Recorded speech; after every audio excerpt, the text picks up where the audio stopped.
Hedgehog Hollow today. This is the second attempt. Tilly sabotaged our first. However, today and throughout the week I'm going to focus on tips for your rubber stamps.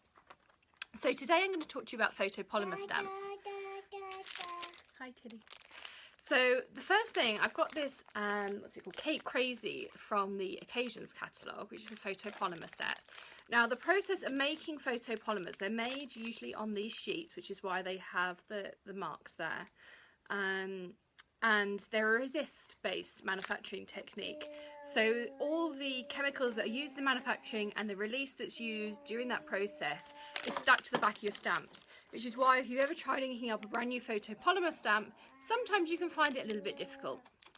So my tips are going to be this week on some different things you can do to get the best effects from all your stamps. So, thanks for falling. So the first thing I want you to do is to peel off the protective backing on your stamps, but keep this. There's some tips I'm going to do later on in the week that I think you'll really find handy with these extra sheets. So take your whole sheet of photopolymer stamps, and you'll feel they're quite tacky, and sometimes if you use them, some of them are more tacky than others, particularly the more solid ones. I have had some just lift up actually bits of paper from my card, which is really disappointing when that happens. So I liberally spritz my Stamp and Scrub, probably a bit more than I usually do, so you can see it glistening. I don't know if you'll catch that on the camera, but it's glistening nicely. And then what I'm going to do is take the entire page of stamps and rub it all over.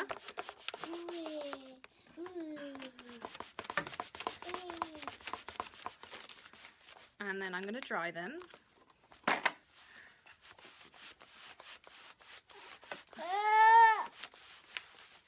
There we go, so they're dried as well.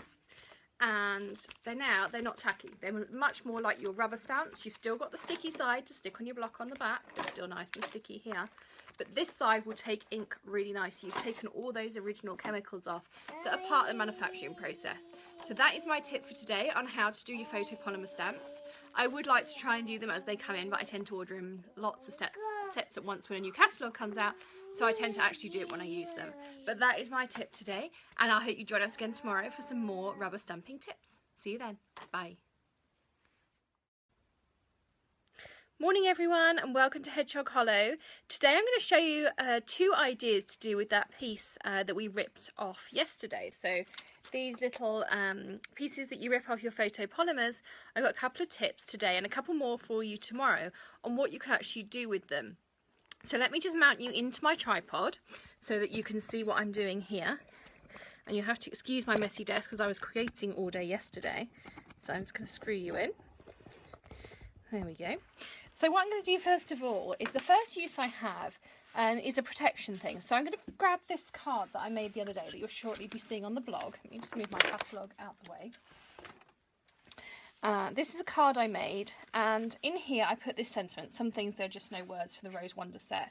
Now for me this is a really well loved set, and no matter how hard I clean it, it always has marks on it, and I know that's with photopolymers that's one of the hazards, but I'm always worried that I get some on my card when I'm just offering up whether I want to use it. So when I stamped in my sentiment, I was undecided whether I wanted to do the border. So what I do is I lay down a piece of that acetate that I ripped off my photopolymers, and I put the stamp down first, and I think, do I like that? Don't I like that? And I know that even if there's a little bit of ink left on it, when I lift it up, there's going to be nothing on my card, which I find is really awesome. And it's also good if you've, say, stamped a rose over here and you think, do I also want a rose over here? While it's still inky and you don't have to clean it, you could put your rose down and you could see if you liked it, and it would just be on your acetate, and you can wipe this clean. You can use some StazOn cleaner on it, you can use your Stamp and Mist. There's all sorts of cleaners you can use it, or you can just throw it away and use another one. So that's one idea I have for you.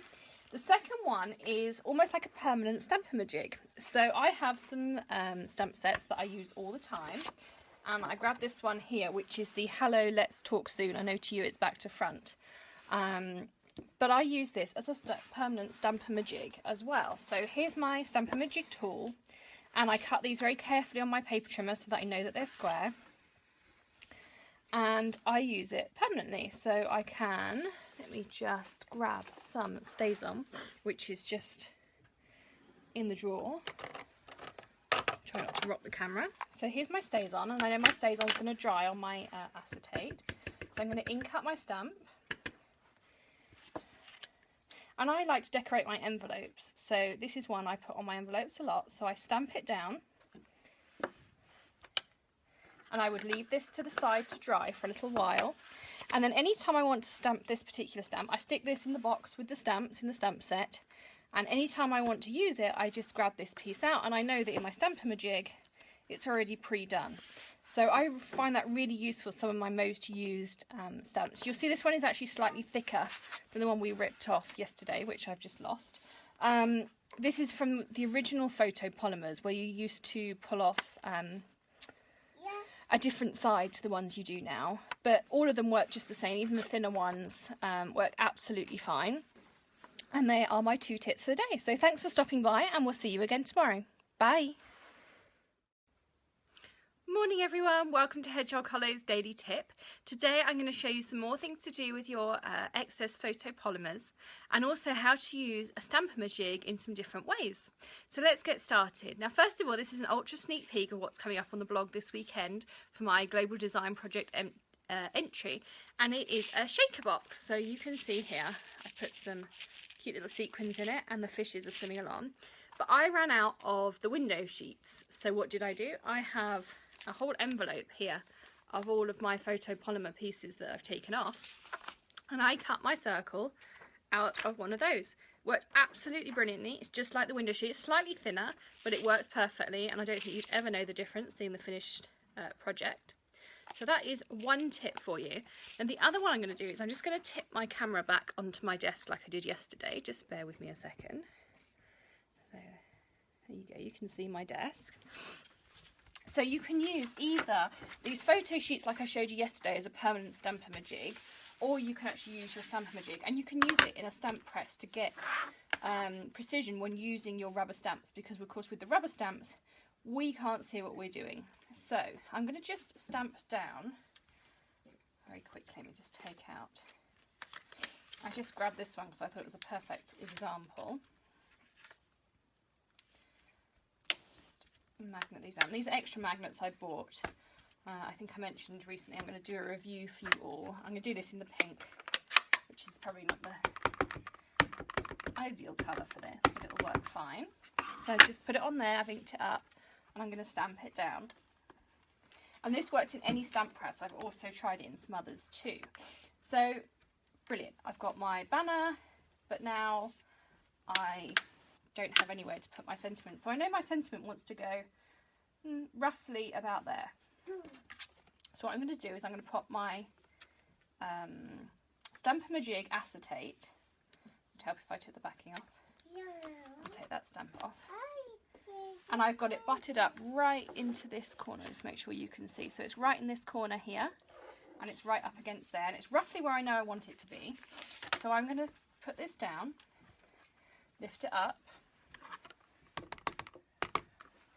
I know lots of us do have stamp presses, and if you're a demonstrator, lots of our customers do. So this is a great way that we can use a Stampin' Up! Product to help everyone get a better result.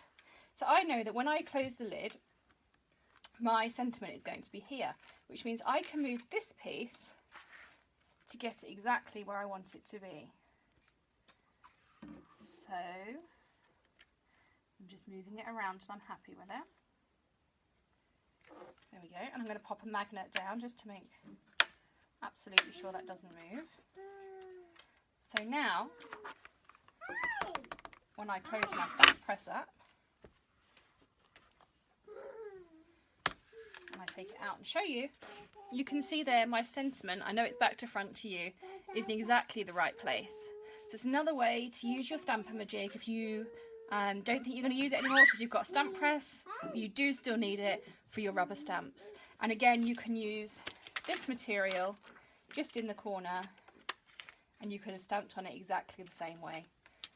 So they are my tips for today. Join us tomorrow. I'm going to show you some more tips to do with your clear mounted rubber stamps. I will see you again soon. Happy stamping. Bye. Morning everyone, welcome to Hedgehog Hollow. We're a bit earlier than usual as Tilly has an appointment this morning, but I wanted to show you how I get the perfect layers. So, and I'm going to show you with both your rubber stamps and your photopolymers, so your non-wood mounted, the ones you'd use the clear blocks with. Now, when you buy your rubber stamps, you get a sheet of labels like this, and you get a sheet of stamps like this. Now, I must have missed the memo many years ago that you were supposed to stick these labels on the back of these stamps. Well, I never did. I've always stuck mine to my case like this. Now, there's a couple of reasons I did that. Firstly, I wanted to always be able to make sure that when I put my stamps back, I could account for every single one. Everyone has a sticker, and I stick it on that sticker, and then I know that I haven't lost it somewhere, particularly with these little ones, somewhere in my workspace. That was the first reason. The second reason is what I'm going to get to on today's tip. But also, I then found out that I've had a lot of, I've seen a lot of posts around that people complain that if you do stick these stickers on the back of your stamps, that they are not as sticky because this cling, just peel one off here, this cling is designed perfectly to go on your clear blocks, and this sticker can sometimes affect how sticky they are. So that's the reason that I never did, and I must have missed the memo. But anyway, I find it really useful. So two reasons. So when I made this card that you saw on the blog earlier this week with the yay in the middle, I knew that I wanted this yay to go in here, but I wasn't sure it would fit. So this is how I did it. So I grabbed my stamps, which are here,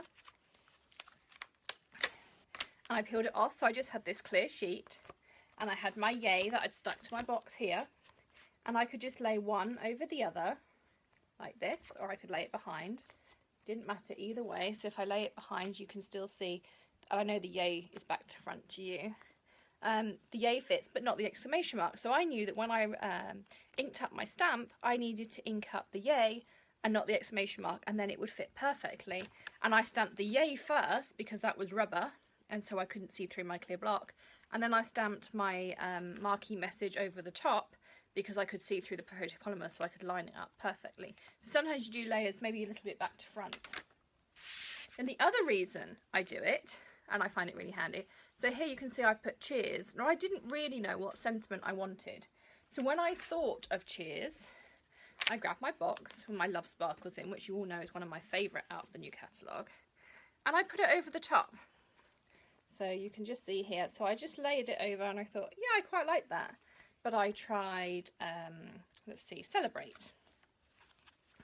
If I lay the Celebrate over, and it's a little bit difficult to see the black on black, but you can see the Celebrate's quite big, and it's going to take out the points on my white tuxedo. So I didn't like that.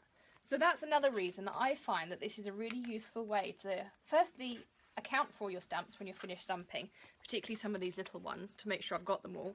And the same on the photopolymers, because they're all done for you, so it's the same type of system. So firstly, it lets me account for them, and secondly, it lets me put it over my card to see whether A, it's going to fit, and B, whether it's a sentiment I really want. So thanks for joining us today. I hope you find that tip helpful, and we'll see you again tomorrow. Bye. Morning everyone, welcome to Hedgehog Hollow. You join us on a very snowy, or a sprinkling of snow I should say, not much really for Ohio, but quite a lot by our British standards. Maddie was really excited to see the snow this morning. Today I wanted to share with you one more rubber stamping tip. This is on the Stampin' Up! Wood mounted rubber stamps and how I get mine set up and store them. So let's get started. I'm going to turn you as usual just over to my craft desk, so let me just rearrange this. This is actually one of the tables that we do our classes at when you come to the Hollow. You can see the candies there ready for the next class. So this is my Crazy About You set, which I just received. And so what do we get inside? Firstly, inside, so there's 33 stamps in the set, and that's split over 2 boxes like this. And once we open them up, we have the rubber stamps, we have the labels, and we have the wood blocks. Now this one isn't too bad, but there are some that are really quite a snug fit. So a tip I picked up from someone I'll share with you at the end to make sure that I always get them back. So the first thing I do is count that I've got enough blocks for stickers or stamps, whichever way. So I've got 1, 2, 3, 4, 5, 6, 7, 8, 9, 10, 11, 12, 13, 14, 15. So it should be 15. 2, 3, 4, 5, 6, 7, 8, 9, 10, 11, 12, 13, 14, 15. Okay, so we have enough blocks.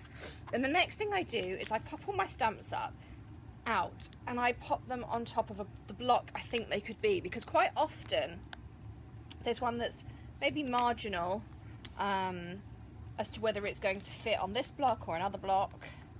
So for instance, that's quite a tight fit on there, so I think it's going to go on a bigger one, but we'll see at the end if they all fit. So I don't worry about whether they're the right way up or anything like that to start with.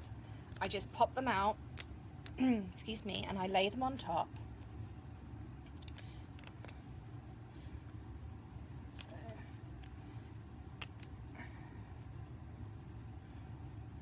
See what else we've got.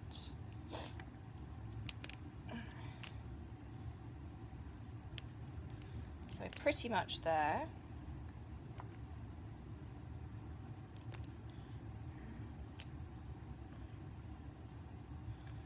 But it looks like, so that fits on there. This Easter looks like it'll fit on this slightly smaller one. So we will move everything up one. So much will fit on here. This one looks a bit snug, so we'll pop it on there.